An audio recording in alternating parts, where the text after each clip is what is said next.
Cross fire, Aynaghor, remand, হাজার হাজার লোকদের কারারুদ্ধ করে দুনিয়া জানে বাংলাদেশের মধ্যে সবচেয়ে মজলুম হচ্ছে জামাত ইসলামী। ইসলামের শহীদ নেতৃবৃন্দকে কারাগারে বৃদ্ধ বয়সে ফাঁসিতে ঝুলিয়ে হত্যা করা হয়েছে। আসসালামু আলাইকুম ওয়া রাহমাতুল্লাহি ওয়া বারাকাতুহু।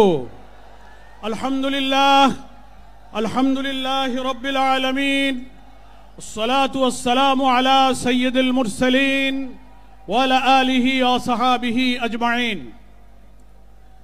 বাংলাদেশ জামাত ইসলামীর ডাকে আজকের এই ঐতিহাসিক জনসমুদ্রের সংগ্রামী সভাপতি, বাংলাদেশের 18 কোটি মানুষের মুক্তির ঠিকানা, বাংলাদেশের মানুষের নন্দিত নেতা, মানবিক নেতা, নতুন বাংলাদেশের স্বপ্ন সারথী ডাক্তার শফিকুর রহমান, মঞ্চে উপস্থিত সম্মানিত জাতীয় নেতৃবৃন্দ, আমার প্রিয় দেশবাসী, আজকের এই জনসমুদ্র প্রমাণ করে 17-18 বছর ধরে জামাত ইসলামী তথা ইসলামী শক্তির উপরে যে অত্যাচার, জুলুম, নিপীড়ন হয়েছে তার বিরুদ্ধে এই জনসমুদ্র হচ্ছে গণবিস্ফোরণের সৃষ্টি করেছে।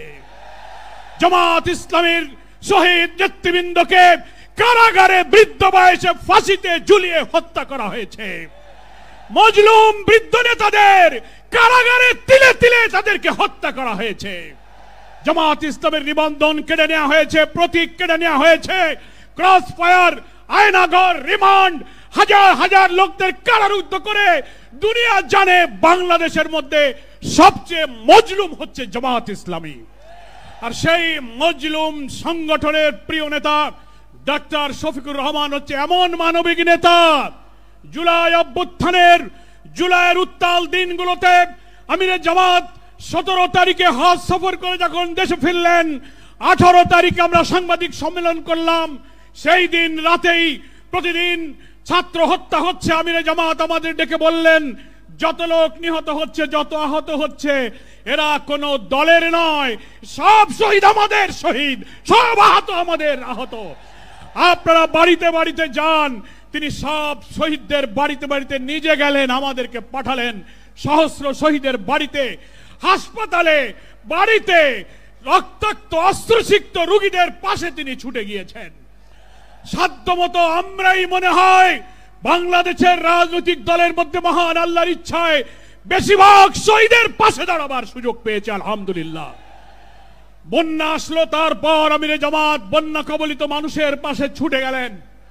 পূজা আসলো, হিন্দু ধর্মাবলম্বী, খ্রিস্টান, সব ধর্মের নিরাপত্তার জন্য তিনি নির্দেশ দিলেন, তাদের পাশে দাঁড়িয়ে যান। জামাত শিবিরের কর্মীরা তাদের ধর্মীয় প্রতিষ্ঠানগুলো পাহারা দিতে শুরু করেছে। ফলে হিন্দুদের বাড়িঘর দখল, অত্যাচার, নির্যাতনের বিরুদ্ধে তিনি কোনো প্রতিক্রিয়া না করে পাশে দাঁড়িয়ে তাদের ঘর বানিয়ে সাহায্য করে, তাদের মানবিক সাহায্য তিনি করেছেন। আমার প্রিয় নেতা হচ্ছে জাতীয় মানবিক নেতা। তিনিই বাংলাদেশে মানবিক সমৃদ্ধ বাংলাদেশের জন্য একটি জাতীয় ঐক্যের ডাক দিয়েছেন।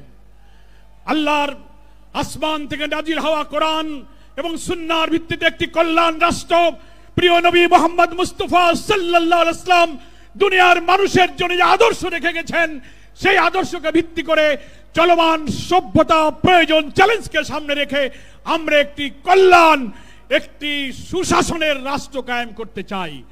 তাই আসুন ডাক্তার শফিকুর রহমানের ডাকে সাড়া দিয়ে জুলাই অভ্যুত্থানের চেতনাকে ধারণ করে আগামী নির্বাচনে দাড়িপাল্লার পক্ষে, তরুণ প্রজন্মের প্রথম ভোট দাড়িপাল্লার পক্ষে হোক, এই স্লোগান তুলে নতুন বাংলাদেশ বিনির্মাণে আমরা ইসলামী এবং দেশপ্রেমিক শক্তিকে ঐক্যবদ্ধ করি।